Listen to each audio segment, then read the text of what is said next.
The views and opinion expressed of the host do not necessarily state or reflect those of the other content, people, establishment, and reality of this world.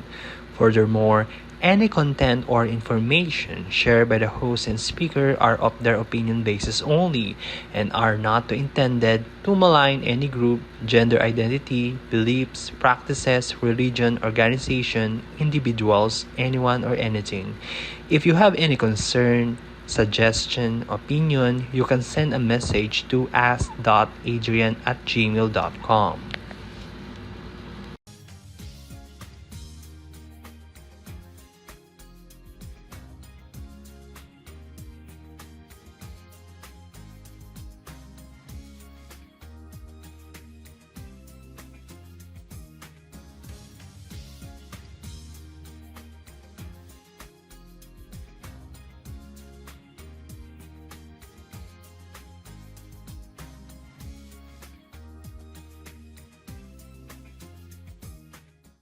At this time, sa darating na araw ng Kapaskuhan o bago sumapit ng bagong taon ay meron tayong kanya-kanyang mga regalo sa mga minamahal nating pamilya.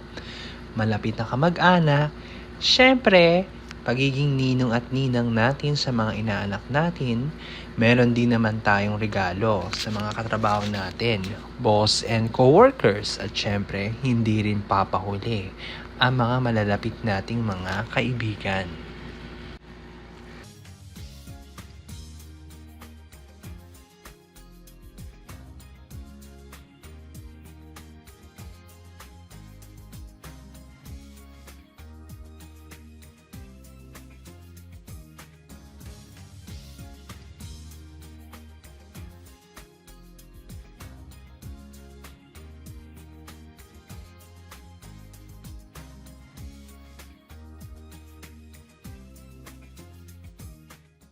So meron tayong sari-sariling pamamaraan at kanya-kanyang approach na regalo base sa ating sariling kakayahan.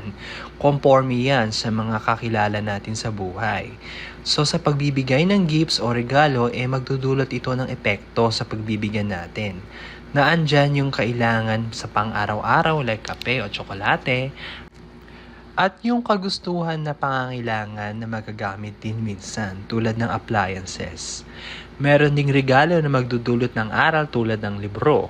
So syempre lahat yan ay pera.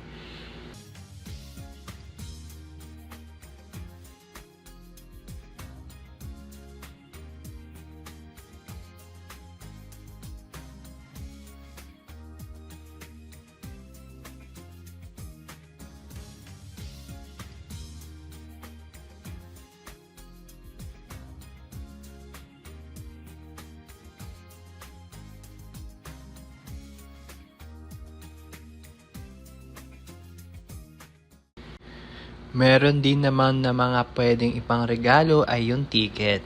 Tulad ng treat sa spa, treat sa restaurant, ipasyal sa museum, ipanood ng sine, in short, get together. Siyempre sa mga high-end naman, mag-gift giving sila ng mga mamahaling gadgets at alahas.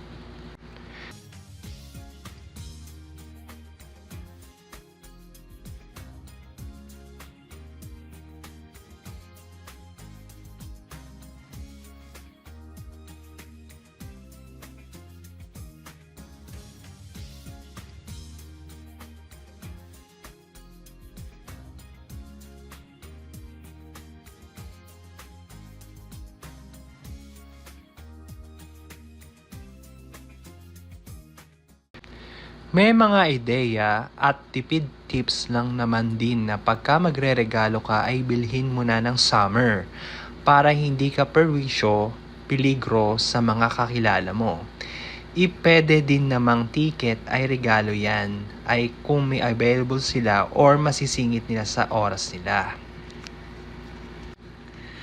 Minsan lang naman kasi talaga sumapit ang Pasko. Hindi naman talaga ito sa regalo kundi sa pagsilang ng manunubos.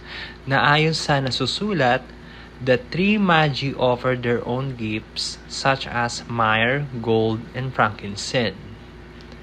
Ang ginto ay sumisimbolo ng kingship, a precious metal signifying Jesus as royalty as the King of Kings. Ang frankincense naman ay representing deity or priesthood. An incense used in worship symbolizing his divine nature and priestly role. Ang myrrh ay foreshadowing death sacrifice.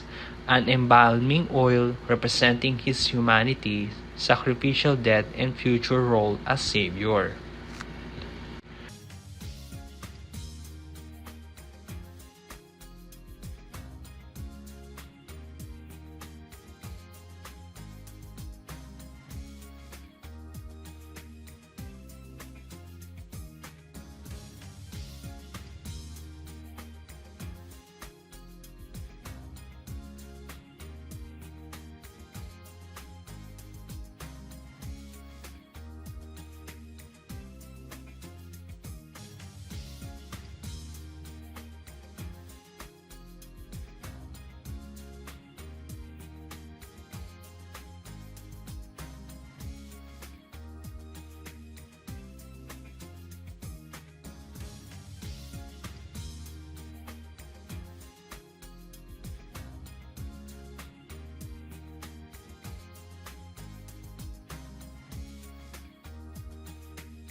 Always remember, my sweet viewers, na ang pagbibigay ng gifts o regalo ay isang kinds of love that meant for wrapping, putting special item inside and giving to someone special for the fact na pasok ka sa banga at puso nila.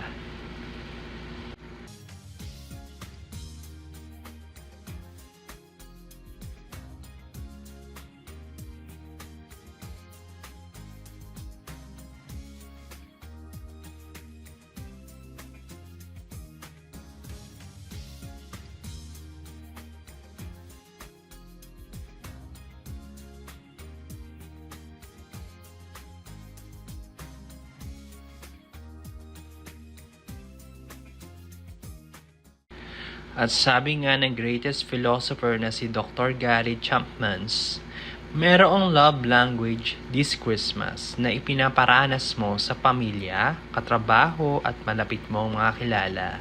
Yan ay una, act of service. Yan yung mga gawaing bahay. Pangalawa, receiving gifts. Ito yung pagbibigay ng mga special item. Pangatlo, quality time. Ito yung get together to out of town. Pang-apat, words of affirmation. So ngayong Kapaskuhan, malayo man via Zoom or messages, magsabi ng Merry Christmas. Pang-lima, physical touch. Yan ay pang may asawa lang. Ngayong Pasko, always remember, love yourself first and stay away from negative vibes. Ito ang inyong host, si Adrian. Magkita-kita tayo ulit sa susunod na programa. Merry Christmas sa lahat!